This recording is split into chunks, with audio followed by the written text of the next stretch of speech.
Your Steve Jones Show podcast will start shortly. The Steve Jones Show podcast is sponsored by Brewers Outlet, your beverage supermarket on Reagan Street in Sunbury.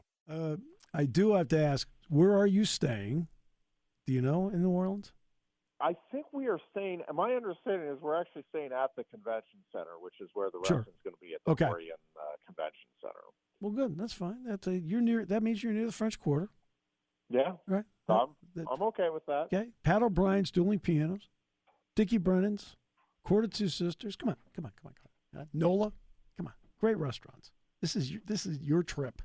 Screams you. Canal Street. Go for it. I couldn't agree more. For a travel itinerary that usually includes only trips to Minneapolis and Iowa City, New Orleans is a welcome change of scenery on the wrestling schedule. I'll tell you right now, you have hit the jackpot. Yes, indeed. You could be right now in Bloomington. No, I'm going to New Orleans.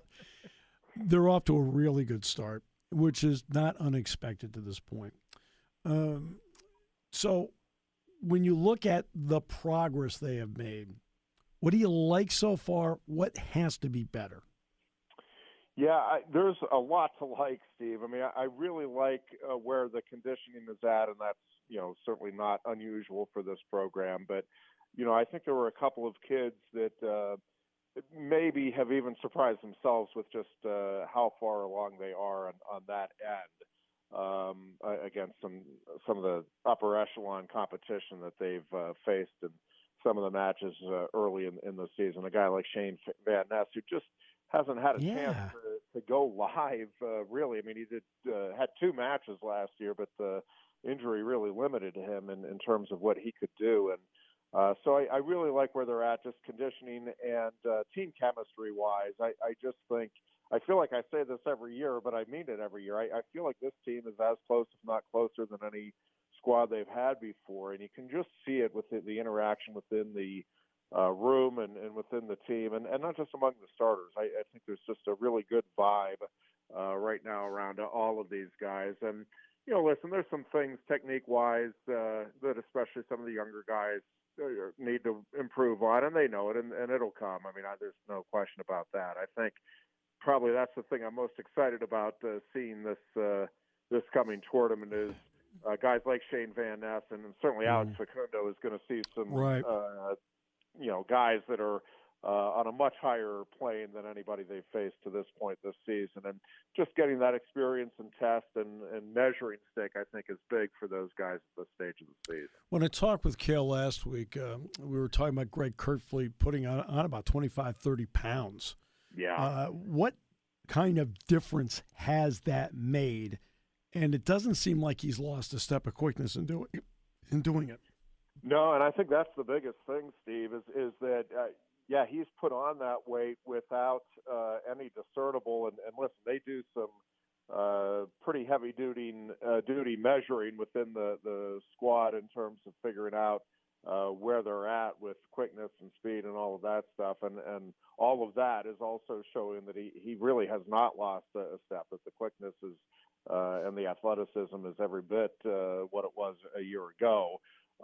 And what I think the 25 pounds has done for him is 2 things. One, I just think it has given him a new level of confidence. And I wouldn't exactly describe him as lacking confidence last season, but I mean, I think he truly goes out there now believing that there is no way anybody can beat him. And I think he thought last year he could beat anybody, but it's, again, just a subtle difference of, nope, now you are really going to have to do something special to beat me because I'm on top of my game. And now I have the strength that I know I can go with absolutely anybody at this weight class. And that's the thing. It's more about the strength than the weight, although the weight, is a substantial and significant part of that. But the other thing I think it really does allow Steve is I think he now has the ability to go toe-to-toe with the bigger guys and, not have to fend them off, but to be able to go on the attack and feel comfortable. There were a couple of situations last year against like Gable Steveson and, Sure. Upper echelon guys, Tony Cassiope, but you could see, and he got in on a shot. I mean, he was still shooting, but he wasn't able to finish or didn't have the confidence that he could finish cleanly. And you just don't see that this year. And certainly I think the Cassiope bout was a great, probably the best example of it so far this season. So let's flip it to the opposite end of the spectrum. Steen at 125.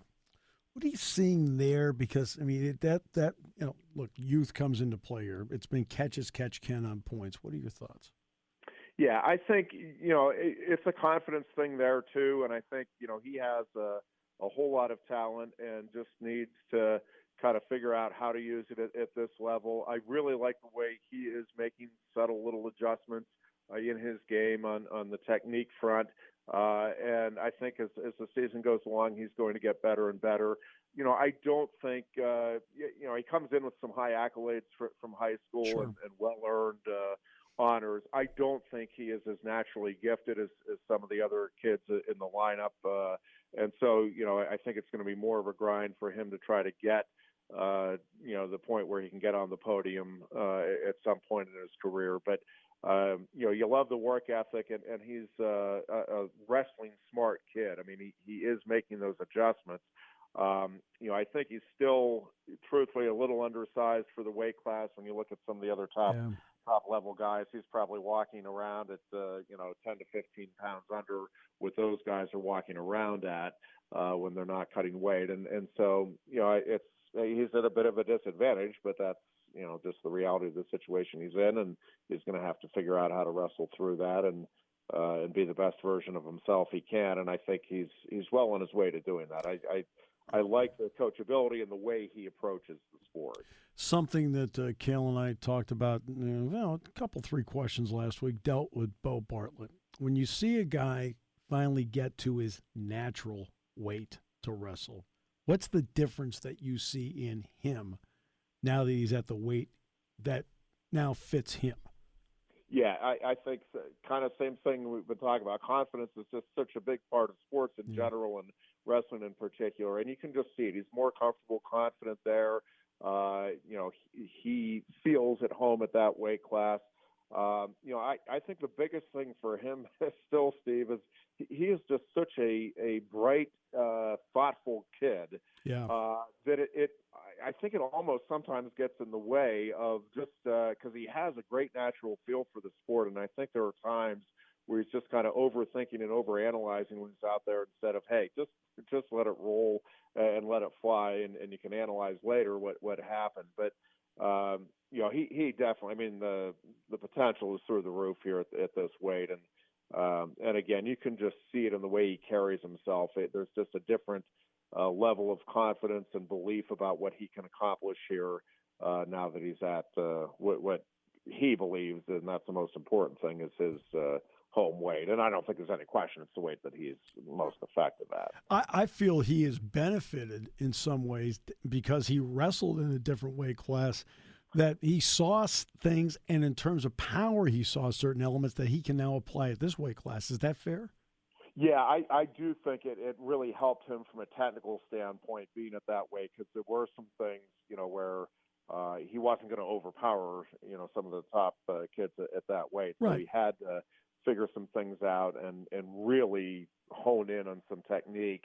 And I think you combine that with now, I think he is as strong and powerful as anybody at 141. And so now, I think he feels that he can beat you with technique or with just, raw power and kind of willing himself through different situations. And when you have that combination out there on the mat, I'd say kind of the same thing that Greg Kerkvliet has at heavyweight. It just that mindset then is that, I can't be beat.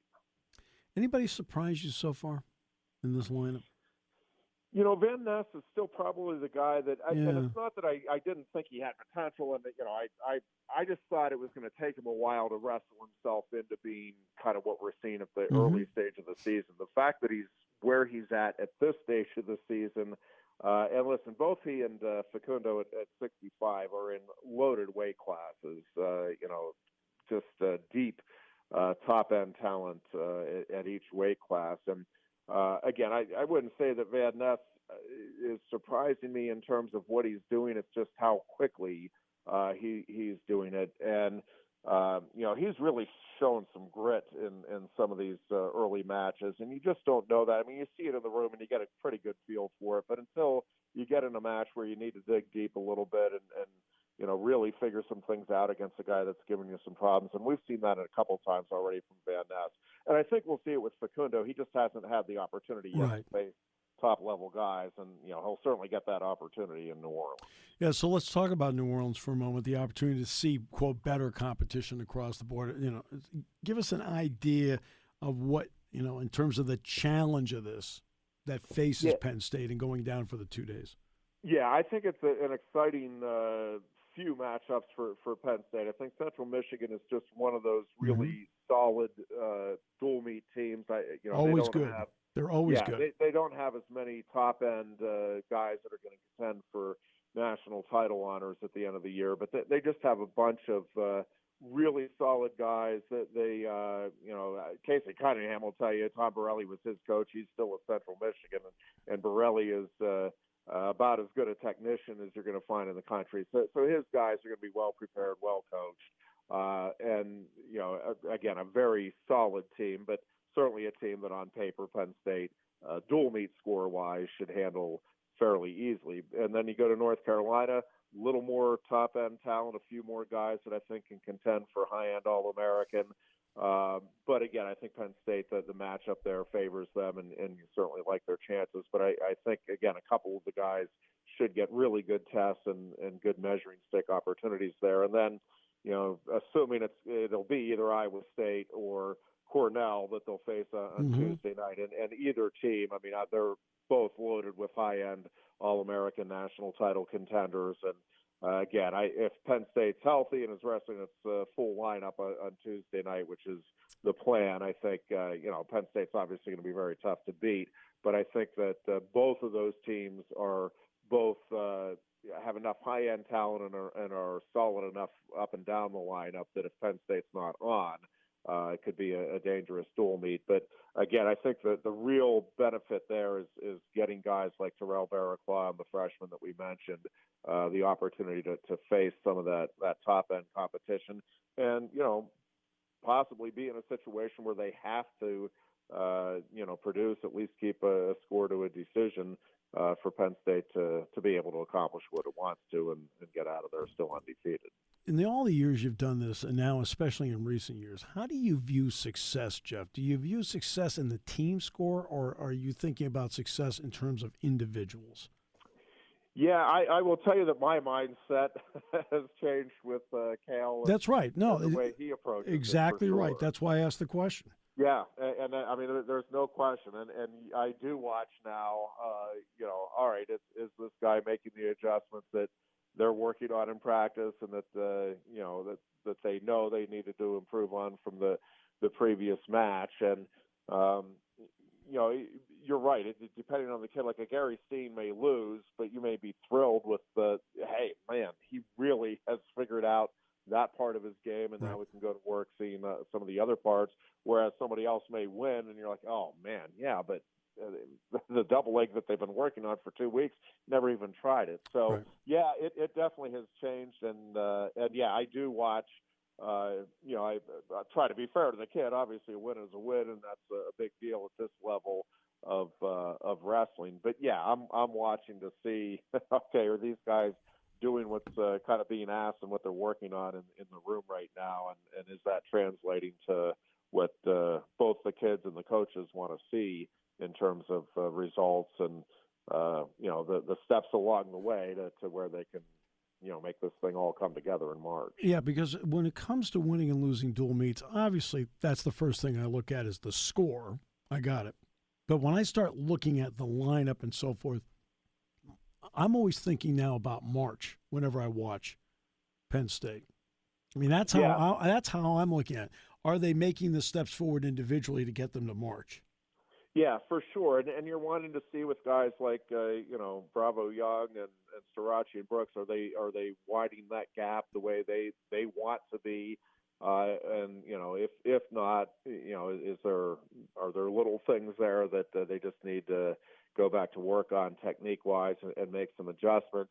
And then again with the younger guys, probably Alex Facundo is the guy I'm most excited to see because I just want to see, when he gets in a match against a really top end guy, not even necessarily whether he wins or loses, but is he staying mentally on top of it? Is he making some of those adjustments that, like we've seen Van Ness making a couple of his matches already this season during the match. And then again, regardless of the results, I think this is just going to be a really beneficial competition for this team when March rolls around.